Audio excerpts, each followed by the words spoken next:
सावन मनवा अब नहीं लागे मोरा मनवा। सैया ले जा, सैया ले जा तू गवनवा। सैया ले जा, सैया ले जा तू गवनवा। धीरे बीत गई रे बीत गई ये हो रे सावनवा। अब नहीं लागे मोरा मनवा। सैया ले जा, सैया ले जा तू गवनवा।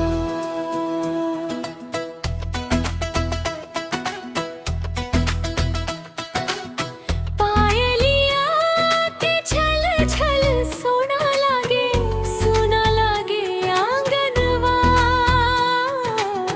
तोहरे बिना बलवा नहीं लागे को छनवा। छोरी मोरी बोले दिन रात कब आई हो सजनवा। नैना बाट निहारे तोहरी थक गई रे नयनवा। सैया ले जा, सैया ले जा तू गवनवा। धीरे धीरे धीरे बीत गई ये हो सावनवा। अब नहीं लागे मोरा मनवा। सैया ले जा, सैया ले जा तू गवनवा।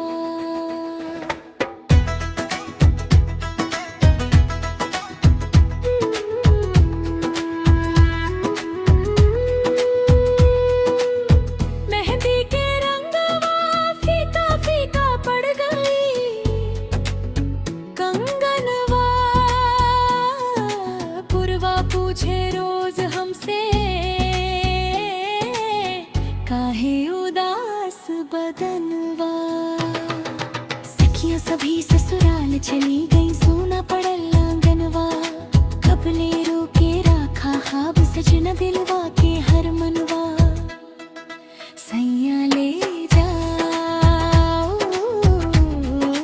सैया ले जा तू गवनवा। धीरे बीत गई धीरे बीत गई आओ या हो सावनवा। अब नहीं लागे मोरा मनवा। सैया ले जा, सैया ले जा तू गवनवा। चांदनिया झटिया पर उतर के वे तो हर नवरे रिम झिम बरसे सावन रतिया भी मोरा गाव रे। पूछे कब आई डाली बाबूजी के भाव रे। तोहरे बिना ये सैया मोरा सुना लगे ठाव रे। सैया